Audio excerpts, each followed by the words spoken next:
Alam ko meron diyang mga DDS eh. Oh, may listahan na. Ha? Mga bossing, nakikinig po ba kayo? May listahan na nung mga sinusuportahan nyo. No? Yung mga kakasuhan po ni General Torre at ng PNP, mga kababayan. Ayan! Police, ready. 200 cases versus Kibuloy Protector. Ayan. Magko-komento na naman kayo dyan ng mga pangalan, ha? Iko-comment nyo na naman yung mga favorite at yung mga idol ninyo na gustong malongko. O, ayan po, ang magiting na general na tumapos kay Kibuloy. Tumapos sa selda. Ano po ang balita dito? Davao City, Philippines. The police in Davao are preparing at least 200 cases. Naku, 200 kaso of obstruction of justice. Oh. At isa nga daw po dito, mga kababayan, kasama yung mga vlogger. Ilan po yung vlogger na nakita ko doon? Ilan po yung vlogger na nakita ko humaharang dito? Wala si Kibuloy dito! Wala si Kibuloy dito! Ano? Panigurado po yun, mga kababayan. At hindi po mawawala dyan yung nagmura kay General Torre. Dahil yun po yung talagang nakikita ko na lagi pong humaharang. O, kasama din yata sa nagsusunog ng gulong yun. Si Jason sa... posible, sedition. Ano? Posibleng sedition dahil po yung mga pamautog-mautog nila.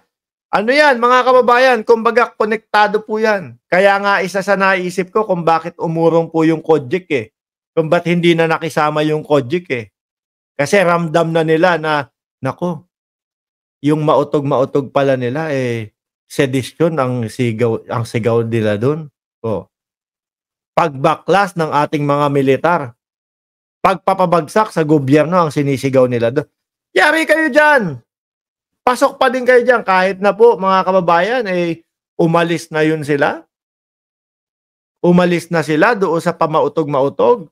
Malungkot po tuloy yung mga mga nagmimimol malware. Oh. Ang naiwan na lang po si Morales, mga kababayan. Wala si Morales kinapitan niya na yung pagkakataon na sumikat siya. 'Di ba? Nako, eto na yung pinakamalaking break ko, sikat ako. Sa sa pagpalit kay Renato Reyes, sa pagwewelga. O, sila na lang po yun. Bakit? Bumaklas na kay OJC. 80% nung mga attendees nila doon. Di ba, Tina? 80% ng attendees nila doon sa Mimol malware nila kay OJC. O, ngayon, bumaklas na. Wala na. At tingin ko, analisa ko po, 80% din po, mga kababayan, nanggagaling ang pondo nun kay Kibuloy. Doon po kay Kibuloy. Doon po kay Kibuloy.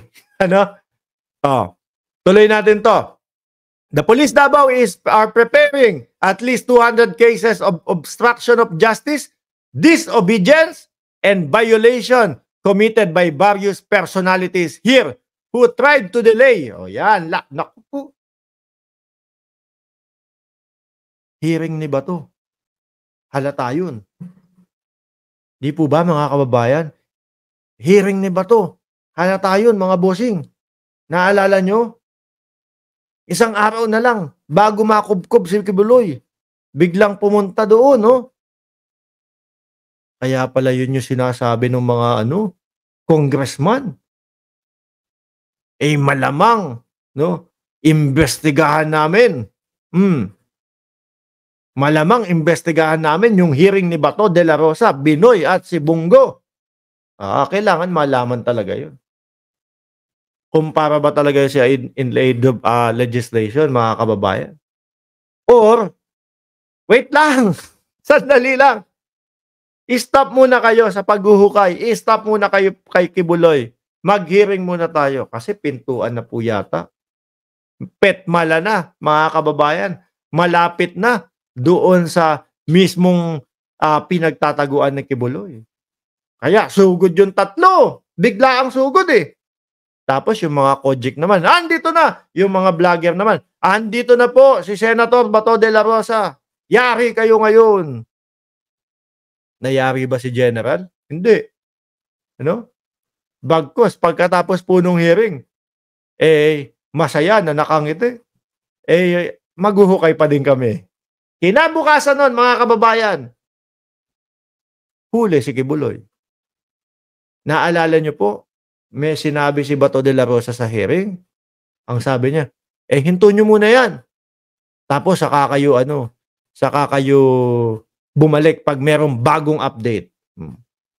Kung pinakinggan po o nagpasindak po si General Torre at si General Marbil, mga kababayan, doon sa sinabi ni Bato, ay nako, in 15 minutes na umalis ang kapulisan doon, inatras nila yung kapulisan doon, siyang labas naman po ni Kibuloy. Tapos ang problema.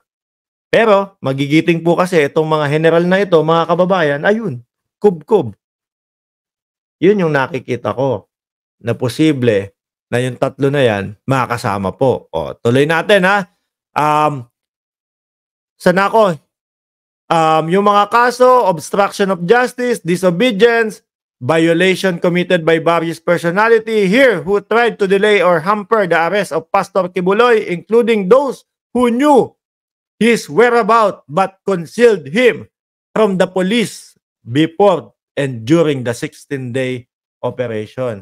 Paano po natin nasabi na may listahan na? Hindi naman po magbibigay ng mga kababayan, ng numero si General Torre, Hindi naman po magbibigay ng numero yan kung wala pa po silang mga listahan ng mga kasama doon. At sedition, yan po yata yung medyo mabigat-bigat. Sedition. Nasaan na ba? Ito yung katuloy. Ito. Police Brigadier General Nicolas Torre, the third Director of the Davao Police Regional Office, PRO 11, told reporters on Sunday that he would gather all these cases in a command conference he called here on Monday. Seryoso po yung general, mga kababayan. At tingin ko naman po, mga bossing, talagang seryoso pong kakasuhan ito. No? Bakit? Kapag pinalagpas po ito, ibig sabihin, magmumukhang, pag ginawa pala natin yun, palalampasin lang ng mga yan. Palalampasin lang ng mga kapulisan. Kasi nakuha na nila yung gusto nila. Hindi po. Bawal po kasi ang magtago ng mga wanted. Ba? May sabi ko sa inyo, magbibigay na naman kayo ng mga pangalan. Palamura, mahuli sana. Sana tayo? Eto na. He called here on Monday where he would ask police director in the region to file as many as 10 kaso each against 10.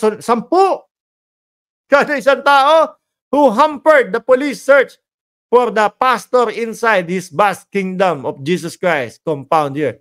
Police lawyer also said the case would also be filed against those who evidently knew the whereabouts of Kibuloy but consciously stalled police and concealed him from the authorities. Ayan.